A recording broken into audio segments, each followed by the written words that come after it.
This week's theme is a vision and a decision to take action. Citizens have become accurately conscious of environmental destruction, entrenched poverty, health catastrophes, human rights abuses, failing education systems, and escalating violence. The bottom 50% no longer languish in incapacity and isolation. Increasingly, they are becoming urbanized, they are organizing, and they are discovering the power of technology. Non-governmental organizations are quicker than governments to respond to new demands and opportunities. And they are better than governments at dealing with problems that grow slowly and affect society through their cumulative effect on individuals.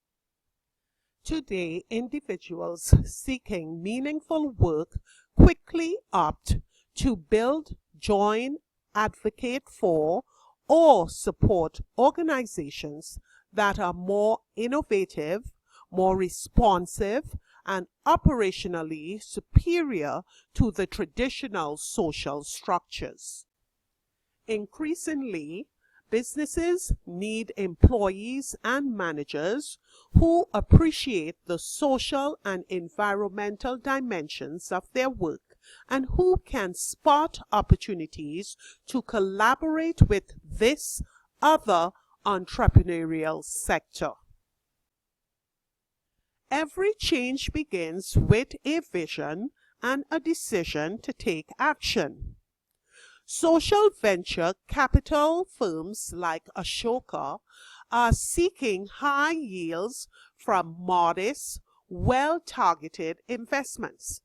However, the returns it seeks are not in profits, but in advances in education, environmental protection, rural development, poverty alleviation, human rights, healthcare, care for the disabled, care for children at risk, and other fields. In other words, social value. Ashoka search for people who will cause major positive system changes, who will become references in their fields, who will set or change patterns at the international and national levels. They will go and see anyone who had a reputation for doing something innovative for the public good. Ashoka is attracted to people with compelling visions who possess the creativity, savvy, and determination to realize their ideas on a large scale. People who would leave their scratch on history. Theories of social change have concentrated more on how ideas move people than on how people move ideas. An idea will not move from the fringes to the mainstream simply because it is good. It must be skillfully marketed before it will actually shift people's perceptions and behaviors. If ideas are to take root and spread, they need champions, obsessive people who have the skill, motivation, energy, and bullheadedness to do whatever is necessary to move them forward.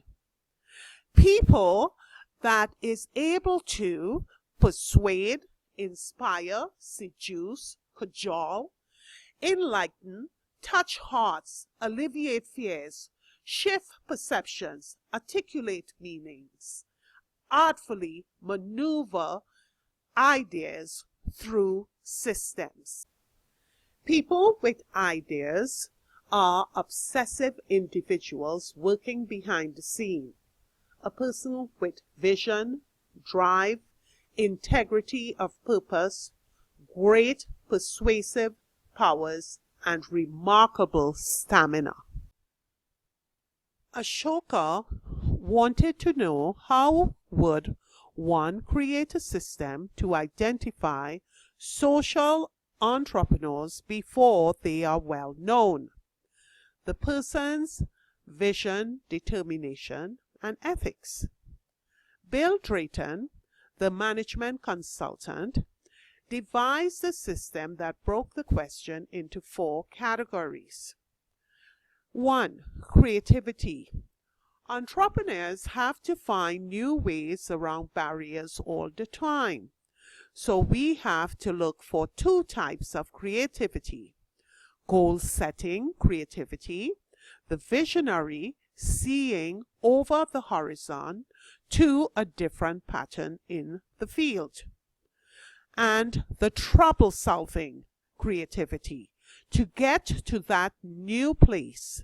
There are 1,000 hurdles, 1,000 adjustments that these people have to make, and they have to be creative about it. 2. Entrepreneurial quality. A good administrator and a good manager helps. At the heart of it is their personality. Know from the time they are little that they are on this world to change it in a fundamental way. Entrepreneurs have in their heads the vision of how society will be different when their idea is at work, and they can't stop until that idea is not only at work in one place, but is at work across the whole society. They are possessed, really possessed by an idea. Is this an idea that you see growing out of their whole life? 3. Social impact of the idea. How many people will be affected, and how importantly? Will ordinary people working in that field look at that demonstration and say, this is a practical, feasible idea. This will help me to do my work better. I am going to try it. And 4. Ethical fiber. The trustworthiness of the social entrepreneur. Their integrity is one of their most important assets. Ashoka wanted to catch people early, but not too early. Ideally, at what stage in a social entrepreneur's life did it make most sense for Ashoka to elect him or her a fellow? To answer the question, Drayton broke down the entrepreneur's life cycle into 4 stages. 1. Apprenticeship. A long period in which entrepreneurs acquire the experience, skill, and credentials they need to cause major change. Launch. The early period during which entrepreneurs begin testing and demonstrating their idea. 3. Takeoff. An extended period in which entrepreneurs consolidate their organization and continue to refine and spread their ideas until they become widely adopted. And 4. Maturity. The point at which entrepreneurs have had demonstrable impact on their fields.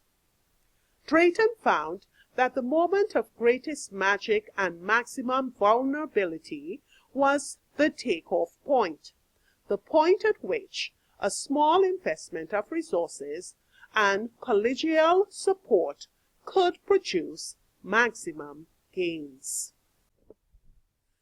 We have come to the end of this week's lesson. Proceed to your learning activity and follow the instructions as directed.